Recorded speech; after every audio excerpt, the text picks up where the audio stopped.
Hey, good morning, good morning, good morning. Hey, I wanted to start off today, man, with this picture, and it's entitled Success. And obviously, it's a picture of a guy here. One of my favorite sports, obviously, is football. But seeing this guy catch a touchdown pass. And I think about as a former football player, I think about all the things that go into a touchdown pass, right? And I think about the things that the offense has done right, and but I also think about some of the things that the defense maybe has done wrong. Not being in position, things like that. Cornerback biting on a toss sweep. Stepping inside, and then the wide receiver running past the cornerback to score this touchdown. And so, one of the things that we were talking about, that our pastor was talking about, was also staying in position. You've been called to a certain thing. You know what those things are. It's important that we stay in position. So I wanted to just have that as a good backdrop, and I want to go ahead and get started in what we're talking about today, which is building and establishing. And behind me, we have today's backdrop, which is vision. Being able to see things far out, right? And so, again, this message is for people that that you've been called. You know that you have a purpose in your life. You know that you're destined to do great things, and you don't have any lack. You don't have any trepidation about going out and getting it. You got some drive. You got some determination. All that stuff is great. And so today's lesson will be for you to be able to help get you on track to see how you should be spending your energy most efficiently during whatever phase you're in, right? Okay. And so let's talk about, so today's topic is building and establishing. Building and establishing, right? And we're going to go out, our base to kind of work from, build this foundation is 1 Corinthians 3, 9 through 15. It says, "For we are God's fellow workers. You are God's field, God's building. According to the grace of God given to me, like a skilled master builder, I laid the foundation. Someone else is building upon it." And obviously we understand that the bedrock foundation is Christ, right? So we build off of Christ. We're talking kingdom-minded people here now. KINGDOME to the third power, Father, Son, Holy Spirit. So we're talking about kingdom-minded people. We recognize that what we're building and establishing now is not for us. It's going to be, we'll get to enjoy it, obviously, some of the fruit of our labor, but we may not see the fullness of it, which is okay. It's okay. Because, and especially our African-American brothers and sisters too, we've had some pathology in our history that makes it problematic for us sometimes to connect up and link up. Using the peanut butter and jelly example, right? You got Asians, right? They got one Asian has the peanut butter, the other Asian has the jelly, and the third Asian has the bread. They get together, they make a peanut butter and jelly sandwich, they put it out to market, and they make millions, right? Whereas same things with people from Arab countries that come to America. Same things with Hispanics, things like that. They understand that cooperative mindset, right? And they just do it. Even there are a lot of countries in Africa that still do this in terms of working together cooperatively, sharing things like that, so the collective can move forward. But in America, African Americans, me included, our pathology is we've been stricken with that, and we're coming through it. There's some movements that are going on that I'm really excited about, it's mobilizing people to work together. But at any rate, using that same example from an African American standpoint, you got the peanut butter, you got the jelly, and you got the bread. Well, the peanut butter is looking at the jelly saying, "Why do you think you're so much better than me?" And the bread is saying, "Hey, I'm just going to do this all on my own because I know everything and I don't want to get involved with anybody because I've been burned before." And collectively, it could have been so powerful, but individually, and here's a trap: individually, you can still do it as an individual because of your drive. You can still do it. You can, no doubt. It's going to be limited. It's going to be stressful. It's going to be this huge weight on your shoulders because two is better than one, And a 3-strand cord is not easily broken. So 3 people, you get, if you have 3 people doing average work, they can outwork 1 person doing above average work. If you have 3 people doing average work, they can outwork 1 person doing extraordinarily above average work. And that's something to think about, because you have to think about, especially your age, right? So I'm getting ahead of myself. Let me go back to what building is, right? Because we're talking about building and establishing. All right, so we got the foundation, that we're God's building. God is the master foundation. We build our foundation upon Christ, the bedrock. And then as we're building our foundation for someone else to build upon our foundation. We talk about it. We talk about standing on the shoulders of our ancestors is some of the terminology we might use. And guess what? Guess what, y'all? We are the ancestors. If you're 35 and up, you are either an ancestor or ancestor in training. So you are in the building and or establishing mode. So let's talk about this building mode, right? So this building mode, when you're building, you're looking 10 years out, right? You're looking 10 years out. Building is based on 3 components. It's partnerships, it's alliances for the purpose of legacy, right? I'm going to say that again because you might want to write that down. Okay, again, in the building phase, it's 10 years out, right? Your building is based upon partnerships and alliances for the purpose of legacy or posterity. And we'll talk about that. Let's talk about partnerships. Partnerships are transactional in nature, right? They're people that are in your life for reasons and seasons to help you get to where you need to be. These partnerships are short term, they're project driven, and they are pretty much means to an end type situation. They're pretty much a means to an end. So during these partnership phases, again, these people and companies and people that you're dealing with or whatever, that typically they won't be in your life long term. Again, they're just in your life to help you get to the next phase or next step, next project, close out this deal, do that. That's what those things are for, okay?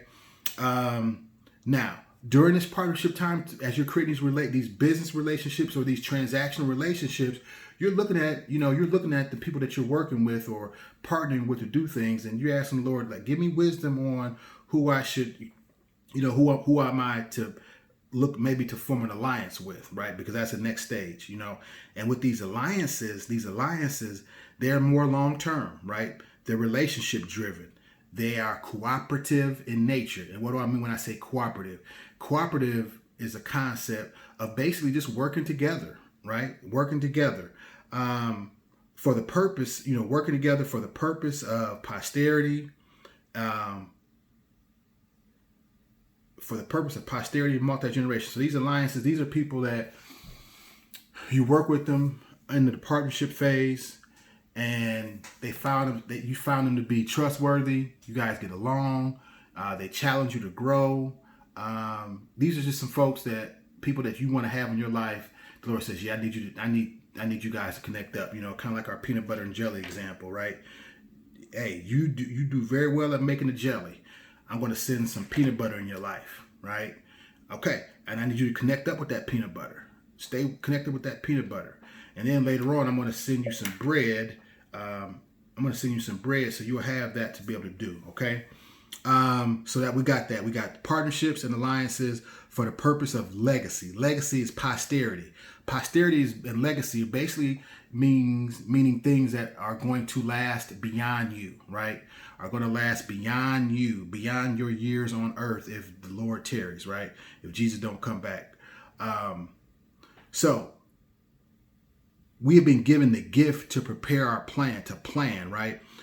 Proverbs 16:1, the preparations of the heart belong to man, but the answer of the tongue belongs to the Lord. Okay.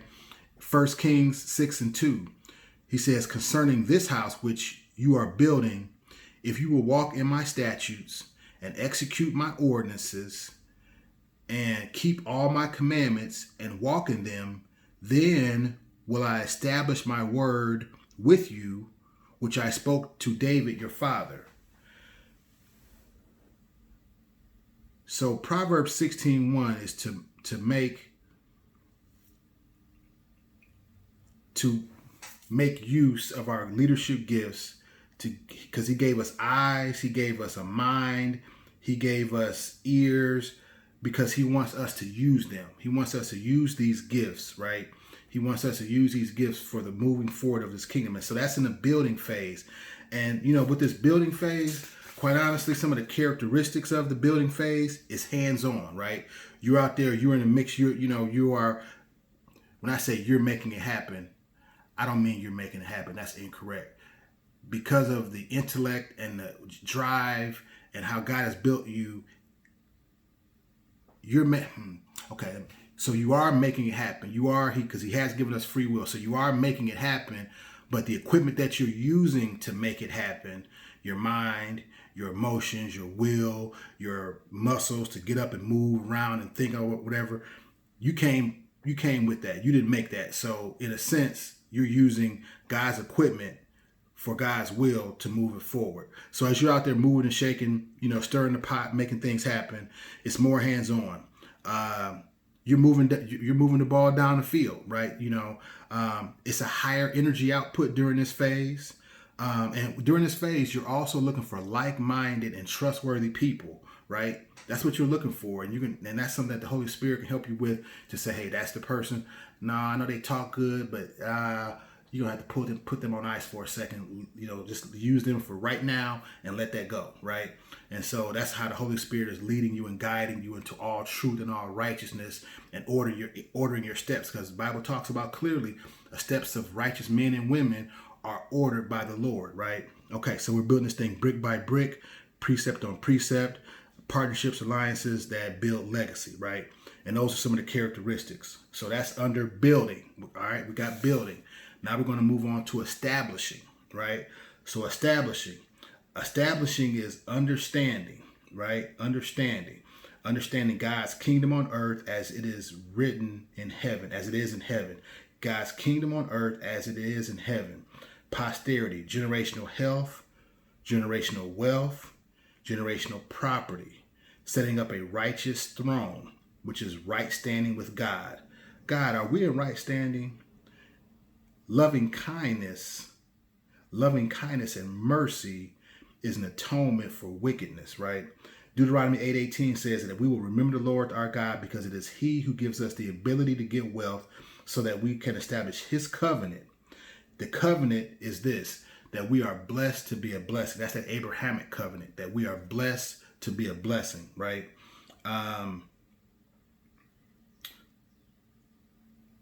The Lord will direct and establish our steps, right? The Lord will direct and establish our steps. That's good. So here's that. So we talked about establishing God's kingdom. We talked about the righteous throne, being in right standing, establishing this throne, this thing, this posterity that's going to be here after we leave. I want to go back to this Deuteronomy 8:18. It says, we will remember the Lord thy God, because it is he who gives us the ability to get wealth so that we can establish his covenant on earth, right? And we know that covenant is we are blessed to be a blessing to others. And then the other one is love others. His commandments, love others as God has loved us, right? And the Holy Spirit will have me to put this in here. Love others as Christ has loved us.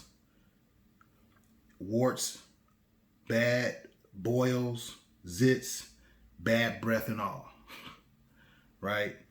Loving the entire person, right? And despite our imperfections, despite our shortcomings, despite our ineptness, right? Despite our error-prone fears that, despite all of that, all our trauma, despite all of that, he loved us. So what we are mandated to do is, as he's shown us through his loving kindness, that grace and mercy, we ought to turn around and show that grace and mercy to other people, right? And especially those ones who we may not think deserve it. Yeah, I know. That's tough too, especially those people that really hurt you, that really did you wrong, right? that really, really did you wrong. But in that situation, those people that really, really did you wrong and really hurt you and, did you dirty, we get an inkling of what Jesus might have felt like when, we turned our back on him. So I'm not saying it's justified what that person did to you and how they hurt you and how they traumatized. I'm not saying that at all. But I'm saying that what I am saying through the Holy Spirit is that even that, we got to let that go. We got to forgive. We got to love, and sometimes love is a choice. We kind of get caught up in this world system thinking that love is like, oh, I love you. Oh, yeah. It's such a feeling. That's probably a mix of hormones and all that kind of other stuff. But also love is the challenge of, this other person's best interest over mine, right? And that's when you get to the heart of it, because then we start looking at those ugly warts we talked about, those boils and the bad breath and the zits of our life. Yeah, that kind of stuff that we tend to cover up when we look at our selfishness. So at any rate, here we go. All right, so we're in your 20s, right? You're in your 20s. One of the things you want to do, use some quick coaching tips in your 20s. You want to connect with somebody, a godly character, a godly couple that you may know in your 30s. They're in their 30s. You want to build your credit, right? Don't take out more than what you can pay for. If you take out a little $250 credit card, keep it under half, so don't spend any more than 40% of that credit card, and just make payments on it to build that credit history, right? You also want to build your work history, right? Get in there, and it may be a job that, again, is a little beneath you, but get in there, work hard, come to work on time, be polite. Ooh, be polite. Ooh, that's a good one. Just be polite, be kind, have some goodness, fruit of the spirit, right? Goodness, right? Just when people smile, when people come in your area, if they're on a 4 on a scale of 1 to 10, they should be on a 5 or 6 when they leave your presence.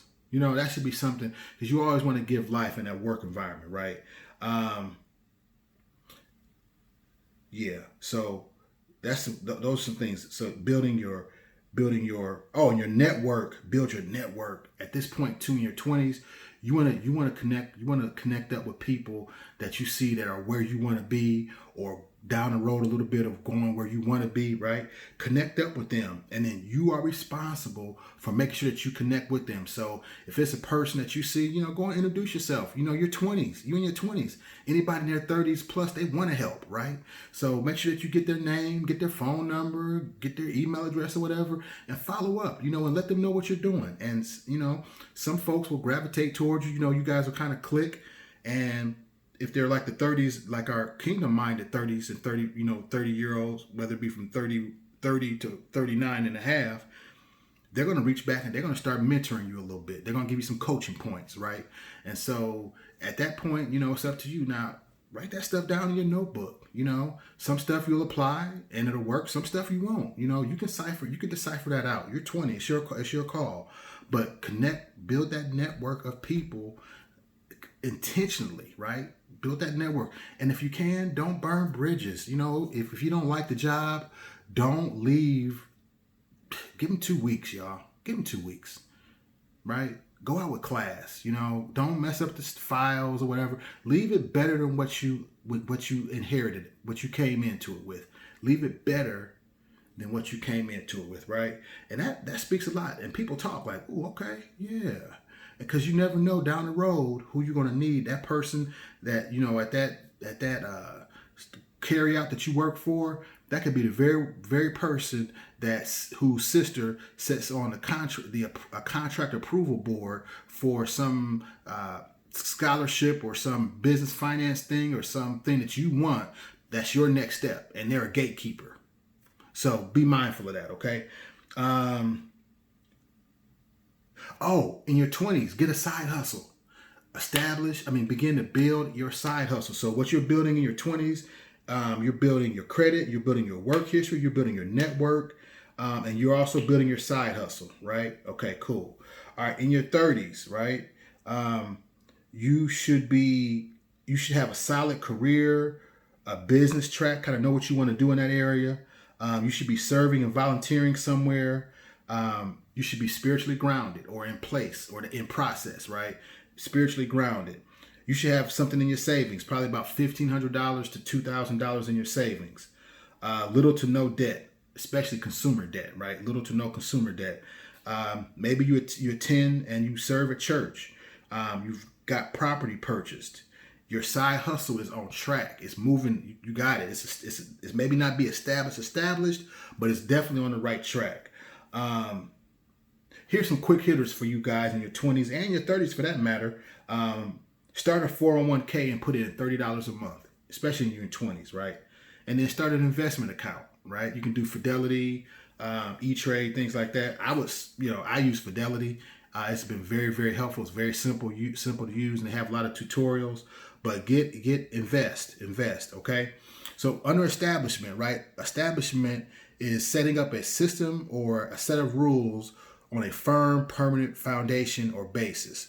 The bedrock, right? Christ is the rock on which I stand. All other ground is sinking sand. The characteristics of the establishment phase is that you are moving partners to allies, right? Remember we talked about those partners, right? And now as you build relationship with them, you kind of see what they are, how their integrity, how you see if you can work with them. Now they're moving more to your allies. And then, as you're moving these people to allies, one of the things you're doing is you're sharing your world. We're sharing our worldview with them, right? We're sharing our worldview. Let's be real. Let me slow down here, because from a kingdom standpoint, our worldview is outside in, right? Like, we're just sojourners in this world system. I mean, we see how debilitating it is. We see how self-destructive it is. We see how unhinged this world system is, and it's the way they do things. So we're looking at it from the outside in, right? And we're looking for like-minded people. These people that are God-fearing, they're kingdom-minded, wealth building. They have a cooperative mindset. They think things from a multi-generational standpoint, and we want to make a difference in the lives of people that we impact. We want to make a positive, godly difference in the lives of people that we impact. And so that's it, you guys. Like I said, if you want more information or you want some coaching, especially if you're in your 30s and your 40s, give me a call. You can inbox me, and we can kind of talk about some of these things on, just to get some coaching standpoint for that may help. Okay. All right. I appreciate your time. It's good. Y'all have a blessed day. Get out there and win the day. Don't forget today at 12 noon, Pastor Moxley will be having his noon nugget. I tell you what, man, it's some good stuff to get on. It's just good B12 for you, for that spirit, to get that spirit charged up, so you can go ahead and accomplish purpose, while you're here on this earth. Okay. All right, y'all. Peace out. Love you.